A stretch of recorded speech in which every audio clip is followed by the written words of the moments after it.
Tower of God is taking the Play Store by storm as one of the hottest new gacha games on the market. Here's 21 pro tips to get you started. Number 21, buy Starlight. If you see Starlight in the shop, buy it. You need it in order to upgrade a character's affinity past level 5. There's no way to farm this in the beginning of the game, so get your hands on it any chance you get to skip the need in the future. Number 20, Shinsu reinforcement. It's easy to just evenly spread out your Shinsu upgrades. In order to boost stats past level 50, all categories will need to hit level 30. So some people opt to go clockwise with their upgrades, consuming the same amount of flowers for every category. This is literally wasted stats. Check your most used heroes and assign points based on what will help them. Number 19, set a strong rank reward defense. Sometimes in gacha games, it's recommended to set a weak defense. Why? Well, if your defense loses every time, then you're an easy target to farm. The idea is that if everyone sets a weak defense, everyone can farm everyone and it makes the arena way simpler. That doesn't really work in Tower of God, because you get no rewards for losing or winning. The only thing that affects rewards is your rank. You can't revenge people back that attacked you, so the best way to maintain a high rank is to keep your strongest defense up all the time.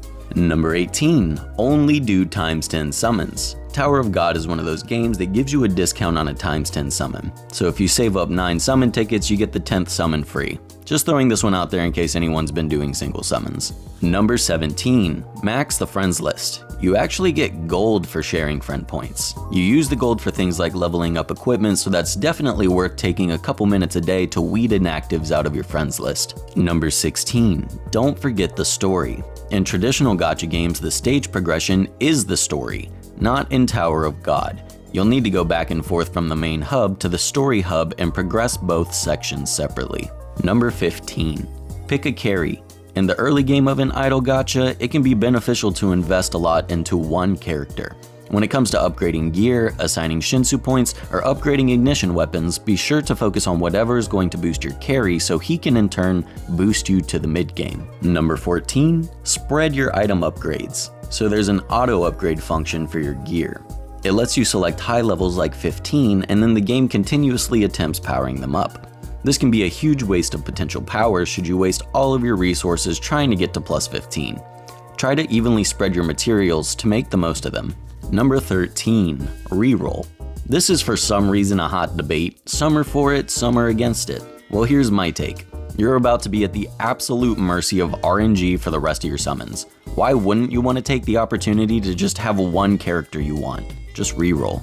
Number 12, study characters. If you go to the archive, you can see a list of all the characters. This is a good place to study the moves of everyone, so before you ever even hit the battle button, you'll have some insight on the fight beforehand. Number 11, enable push notifications. If you're extremely efficient, you'll turn your push notifications on. This is the easiest way to be reminded of time-sensitive in-game occurrences, or you could set an alarm clock. Number 10, redeem codes. The codes button can be hard to find. Make sure you go ahead and click here, and then click account, and finally redeem code. Number 9, don't forget to progress. Sometimes we forget that we actually have to click that challenge boss button to progress. I know this is single-handedly my largest experience waste by far. Just push the story as far as you can before you log off every single day. Number 8, claim your idle rewards. This sounds stupid, because it is. But I'd be lying to you if I didn't tell you that I didn't notice it for 3 days. That's right, folks, good old CVMG is the biggest loser of them all. As I sit there contemplating why I'm struggling to progress, this has been staring in my face the whole time. Number 7, turn in all dailies simultaneously. So when you do a daily mission, this thing texts you. It takes a few seconds to get through the roleplay before being able to claim the reward. Luckily, the developer blessed us with a claim all button, so if you're savvy enough to complete them all before opening the phone, you'll be spending a lot less time looking at this. Number 6, compare tier lists. One tier list by itself isn't really a big deal. Anyone can put anyone anywhere, and at first, tier lists have no real meaning. But as time passes, more tier lists come out from people that are really giving their honest opinions. If you see patterns in multiple tier lists, like seeing a character constantly represented in high tiers, then it's probably a safe bet to invest in them.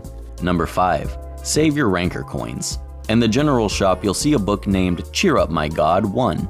This has a thick price tag, but it's an account exclusive single-time purchase.